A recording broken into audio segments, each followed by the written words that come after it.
大家好，我是博正。那今天呢，就简单的分享一下《佛界百佛》这本书里边的一些佛和菩萨。那这个佛和菩萨呢，其实是很多的。那我就这个平时大家经常听见的这些佛菩萨呢，进行一个简单的分享。那这些佛和菩萨是谁呢？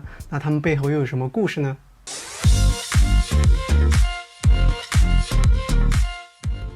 说到佛呢，就要说到佛的横三世以及竖三世。那什么是横三世呢？横三世指的是这个空间上的不同，就比如说是东方的这个净琉璃世界的这个药师佛，以及西方极乐净土的这个阿弥陀佛。那这个阿弥陀佛，我相信很多人都听说过，对吧？特别是在这个《西游记》里边这个唐僧呢，经常的诵念。那有一个说法是，就是信奉阿弥陀佛的呢，那你没事的时候就诵念他的名号。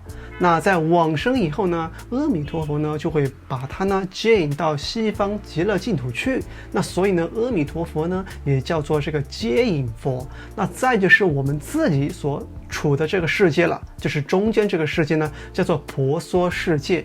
那这个世界的主宰呢就是这个释迦牟尼佛。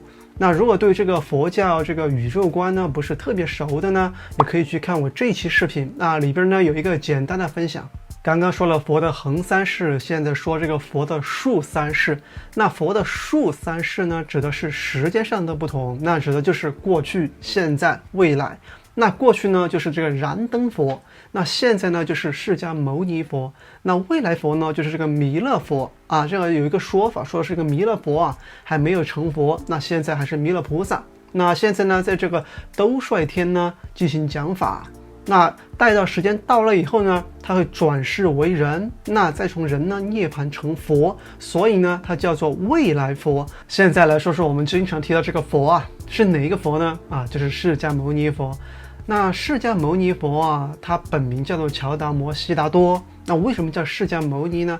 释迦呢其实是一个部族的名称，那牟尼呢其实是指的这个部族当中的智者或者是圣人，所以呢叫释迦牟尼。其实呢释迦牟尼他本身是迦毗罗卫国的一个王子曾经呢也曾结婚孕育子女，那也享尽了各种荣华富贵。但是呢他在民间走访的时候看见民间的这个众生各种生老病死的苦楚，决定呢要拯救这个众生，所以呢他决定出家修行。那经过他不断的修行学习以后呢，最后在一棵菩提树下面涅槃了，成佛了这是释迦牟尼佛的一个大概的生平事迹。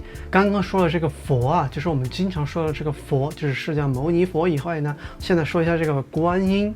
那我们经常说的观音呢，其实大部分呢都是指的观世音菩萨。其实呢除了观世音菩萨以外呢，还有3个菩萨呢是统称为4大菩萨的，那分别是这个地藏王菩萨、文殊菩萨和普贤菩萨。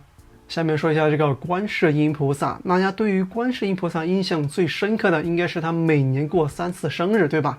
到了相应的时间节点寺庙里面呢就经常的是人声鼎沸，是吧？其实呢观世音菩萨不是过3次生日，而是3个对于他非常重要的时间节点，那分别是观世音菩萨的这个诞辰、成道以及出家。那分别是农历的2月19、6月19和9月19，所以呢它不是过3次生日，而是它分别不同的3个重要的时间节点。然后说这个文殊菩萨，那据这个华严经说文殊菩萨呢是十方诸佛的母亲，是所有菩萨的老师。那身体呢是呈紫色的，那坐骑呢是狮子，那就是表示这个威猛智慧。那同时呢也是这个释迦牟尼佛的左胁侍，是专门掌管智慧的，那表示大智。那所以呢在这个很多时候在民间，那特别是要考试的时候，人们呢会到这个相关的寺庙里面去礼拜这个文殊菩萨祈求文殊菩萨的一个庇护，那以期呢达到一个理想的成绩。那所以呢文殊菩萨呢主要就是掌管智慧的。然后呢简单的分享几个和佛教相关的名词。那比如说这个皈依三宝，那皈依三宝这个三宝是哪3宝呢？是指的这个佛宝、法宝以及僧宝。那佛宝呢其实就是指的释迦牟尼本人嘛，啊，它叫做这个佛宝。那这个法宝呢，其实是释迦牟尼佛成道以后呢，得出的这个理论相关的一些东西，比如说这个12因缘呐、4圣谛啊，这些都叫做法宝。那这个僧宝是指的追随这个释迦牟尼佛的那5个人他们叫做僧宝。那其实呢，为什么叫做僧宝呢？其实呢，在这个释迦牟尼佛就是第一次讲法，就是得道以后第一次讲法就是和这5个人讲的，所以呢，他们叫做初度无比丘，那也是僧宝嘛。那讲法这个事情本身呢，因为是第一次讲嘛，那也叫做初转法轮。如果想知道更多的和佛教相关的一些名词到底是怎么回事它到底是背后是说的是什么呢？也可以看我这个视频，那里边呢有一些简单的分享。以上呢就是我关于《佛界百佛》这本书一个非常简单的分享。